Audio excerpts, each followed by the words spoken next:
चुन्नटों के लिए running stitch. इस पाठ के अंत में आप रनिंग स्टिच से चुन्नट बना सकेंगे, जो कि रनिंग स्टिच का एक महत्वपूर्ण उपयोग है।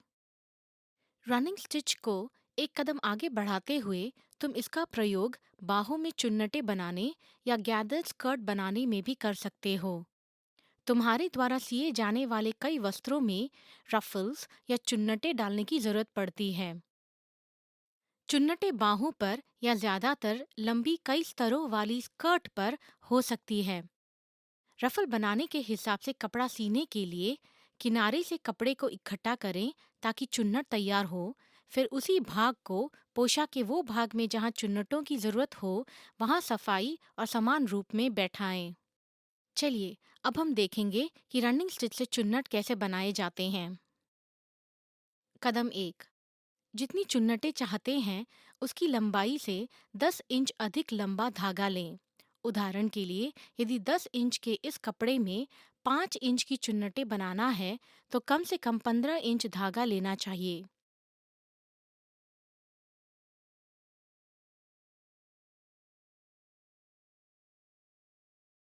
अब धागा सुई में डालकर सिरे पर गांठ लगा दें।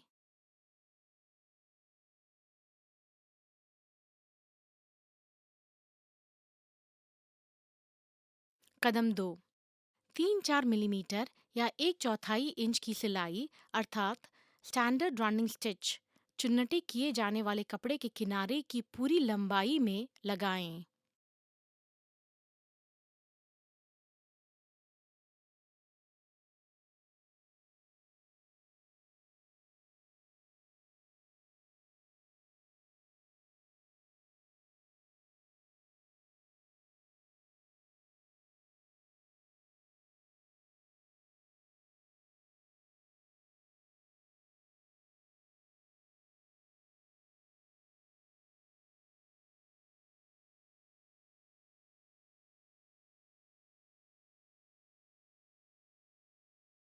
कदम 3। कपड़े को आखिरी टांके के पास से पकड़कर रखें और धागे को धीरे से खींचें ताकि कपड़ा धागे की गांठ की ओर खिसक कर बटुर जाए और छोटी छोटी सिलवटों का रूप ले लें। इससे एक समान सिलवटें या गैदर्स बनेंगे और उलझाव नहीं होगा। कदम 4। नापने की टेप से नापें कि कपड़े के गैदर्स 5 इंच तक हो गए हैं। जब कपड़े की चुन्नटें चाही गई लंबाई यानी 5 इंच हो जाए, तब धागे के सिरे को पक्का करने के लिए एक छोटा टांका लेकर लूप में से सुई को निकालें और गांठ बांध दें।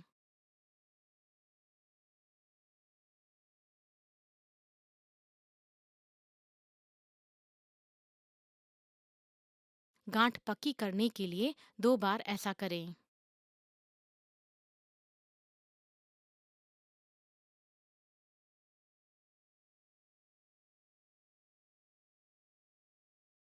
तो ये रहे आपके चुन्नट। अब यदि तुम्हें आधे मीटर या 20 इंच या उससे ज्यादा के वस्त्र पर चुन्नट बनाना है, तो इसे एक सिरे से खींचना बहुत कठिन होगा। इसलिए बेहतर रहेगा कि कुछ इंच की नियमित दूरियों पर कपड़ा खींचकर गांठ लगाते चलें। गांठ से चुन्नट अपनी जगह पर बने रहेगा और नियमित दूरी पर कपड़ा खींचते जाने से चुन्नट भी एक समान रहेगी। उदाहरण के तौर पर हर 10वें टाँके को एक ही नाप में जैसे कि 5 सेंटीमीटर तक खींचें और गांठ लगा दें। यह तरीका गैदर्ड बाहें या गैदर्ड स्कर्ट के लिए काम में लाया जा सकता है।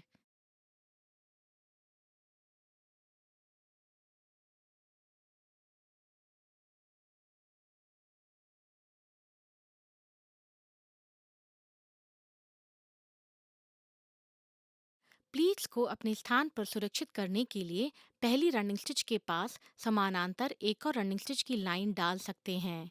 इससे प्लीट्स भी अपनी जगह से नहीं हिलेगा जब वे बाद में दूसरे वस्त्र पर लगाए जाएंगे। चुन्नट बनाने के बाद उन्हें मशीन पर सिया जाता है। सीम या सीवन जोड़ तुम्हारे बनाए गए 2 रनिंग स्टिच के बीच में रहेगी। इसके बाद बाहर दिख रहे रनिंग स्टिच को निकाल सकते हैं। अब यह तुम पर निर्भर है कि दूसरी रनिंग स्टिच जो अंदर है उसे निकाल दें या रहने दें। परंतु यदि इसका कोई भाग बाहर दिख रहा है तो उतना भाग जरूर निकालना होगा। इसके साथ ही यह पाठ समाप्त हुआ। जो सीखा है उसे एक बार दोहरा लें। हमने सीखा है, रनिंग स्टिच चुन्नट डालने के काम में लिया जाता है। उसके मुख्य कदम इस प्रकार हैं। कदम 1, जितनी चुन्नट चाहते हैं उससे 10 इंच अधिक लंबा धागा लेकर सिरे पर गांठ लगा दें। कदम 2, चुन्नट किए जाने वाले कपड़े के किनारे की पूरी लंबाई पर स्टैंडर्ड रनिंग स्टिच से सिलाई कर दें। कदम 3, कपड़े को आखिरी टांके के पास से पकड़ कर रखें और धागे को धीरे से खींचें ताकि कपड़ा धागे की गांठ की ओर खिसक कर बटुर जाए और छोटी छोटी सिलवटों का रूप ले ले। इससे एक समान सिलवटें बनेंगे। कदम 4, जब सारे कपड़े पर गैदर्स डालने का काम चाही गई लंबाई तक हो जाए तब समाप्ति की गांठ बांध दें। लंबे वस्त्रों पर आखिरी सिरे से सारा कपड़ा खींचना कठिन होगा, अतः नियमित दूरी पर एक समान छोटे चुन्नट बनाकर गांठ बांधते जाएं। हमें विश्वास है कि आप रनिंग स्टिच से चुन्नट बनाना सीख गए हैं। बैक स्टिच के बारे में सीखने के लिए हमारा अगला पाठ लीजिए।